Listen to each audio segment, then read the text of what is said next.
Тяжелым наследством назвал проблему обманутых дольщиков глава Башкортостана Ради Хабиров. Об этом он написал в социальных сетях. Но ситуация улучшается. Госкорпорация Дом РФ поможет достроить в республике 24 дома. Обсудим ситуацию вместе с гостем программы «Интервью» в эфире главного телеканала республики. Сегодня вместе с нами Зульфия Гайсина, представитель обманутых дольщиков Башкортостана и ответственный секретарь Совета при главе Башкортостана по правам человека и развитию институтов гражданского общества. Зульфия, здравствуйте. Здравствуйте. Спасибо большое, что вы сегодня пришли к нам на программу. Расскажите, пожалуйста, вот как вы оцениваете на сегодня проблему обманутых дольщиков в республике? Проблема обманутых дольщиков республики, она на сегодняшний день еще существует. Я бы хотела, наверное, больше дать оценку деятельности органов власти по решению проблемы обманутых дольщиков. Есть два варианта оценки, либо положительная, либо отрицательная. Но в случае нашей республики я могу сказать, что у нас положительная динамика в процессе решения проблемы обманутых дольщиков. Буквально в апреле 2020 года была утверждена обширная дорожная карта, согласно которой у нас предусмотрены 4 варианта решения проблемы обманутых дольщиков республики. Первый вариант и самый, скорее всего, многочисленный – это решение проблем обманутых дольщиков через взаимодействие с федеральным фондом, с государственной корпорацией Дом РФ. Второй вариант – это достройка за счет средств республиканского бюджета через региональный фонд, который создан был специально для решения проблем обманутых дольщиков. Третий вариант – это достройка за счет средств инвесторов, либо самих застройщиков, которые, к сожалению, находятся сейчас в стадии банкротства. И четвертый вариант – это решение проблем обманутых дольщиков через реализацию масштабных инвестиционных проектов. На текущий момент налажено очень тесное взаимодействие органов власти Республики Башкортостан с федеральными органами власти. И благодаря этому у нас уже практически по большинству проблемных домов принято решение наблюдательным советом Дом РФ о том, что либо будут достраивать дома, либо гражданам будут выплачивать денежную компенсацию в том размере, в котором они либо вложили денежные средства, либо с превышением этой суммы, поскольку у нас произошла индексация. На сегодняшний день принято решение по большинству таких домов.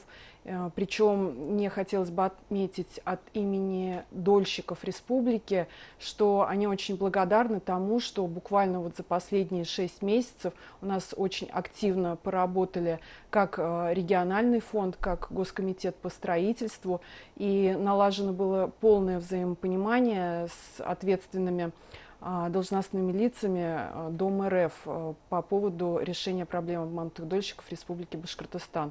При том, что на сегодняшний день в республику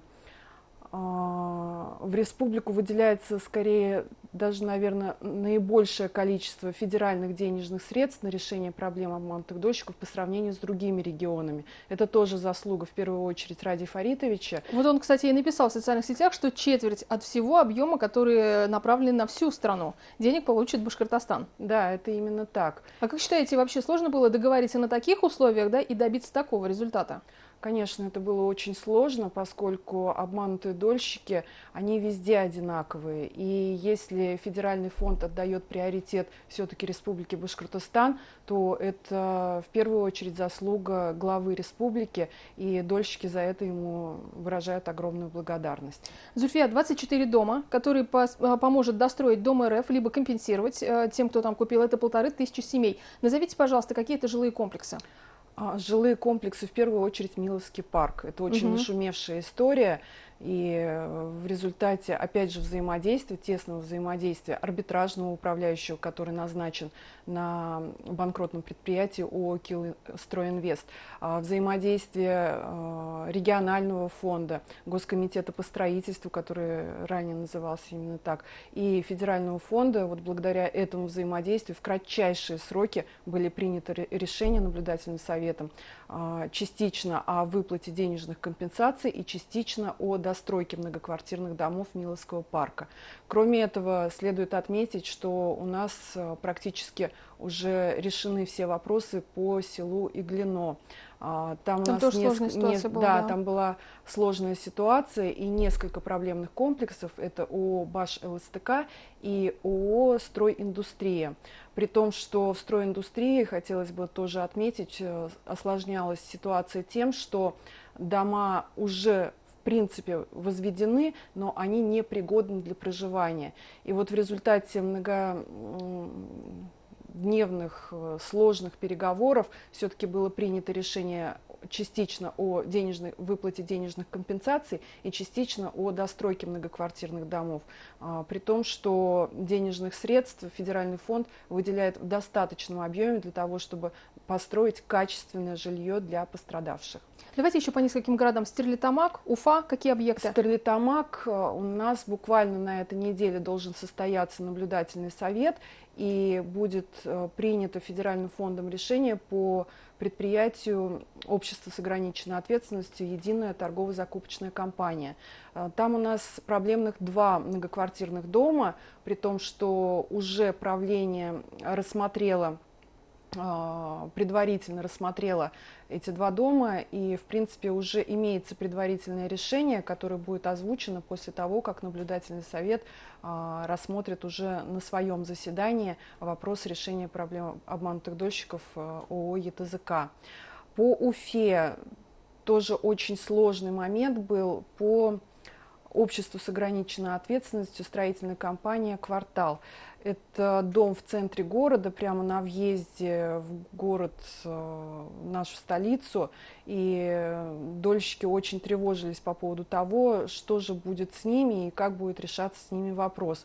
На сегодняшний день уже можно заявить, что выделяются денежные средства, опять же федеральные средства, для того, чтобы достроить этот многоквартирный дом. Зульфия, еще такой вопрос. Вот чаще всего это проблемы в самих застройщиках, да? Удается ли их привлекать к ответственности? Насколько это сложно, когда уже проблема вышла вот на многолетний уровень? В действительности привлечение к ответственности недобросовестных руководителей застройщиков – это очень достаточно тяжелая процедура, поскольку в уголовных делах у нас проходят многочисленные экспертизы, строительные, бухгалтерские, для того, чтобы доказать, что осуществлялся вывод денежных средств. И, к сожалению, опять же, следует отметить, что уголовные дела расследуются достаточно длительное время, поскольку необходимо выявить все факты вывода денежных средств и недобросовестного исполнения своих обязательств застройщиками. Кроме этого, осложняется ситуация тем, что, естественно, при недобросовестном поведении эти застройщики, эти руководители застройщиков, они прятали документы, либо уничтожали их, и в результате следствию приходится восстанавливать всю документацию финансово-хозяйственной деятельности для того, чтобы определить, какой же объем денежных средств был собран и какой объем денежных средств был потрачен непосредственно на строительство многоквартирных домов. Есть уже у нас уголовные дела, которые рассмотрены судом, и по ним уже вынесены обвинительные приговоры. Но не всегда, не во всех случаях дольщики довольны результатом рассмотрения этих уголовных дел, потому что, вот, допустим, если в пример взять такое предприятие, как общество с ограниченной ответственностью «Башстрой», это дольщики города Стерлитамак, то там руководство застройщика получило всего лишь в общей сложности, уже можно сказать, что даже отбыл срок человек, 8 месяцев лишения свободы. То есть после того, как было похищено 200 миллионов рублей, человек получил наказание всего лишь в виде 8 месяцев лишения свободы. Вообще можно это пересмотреть? Пересмотреть уже невозможно, к сожалению.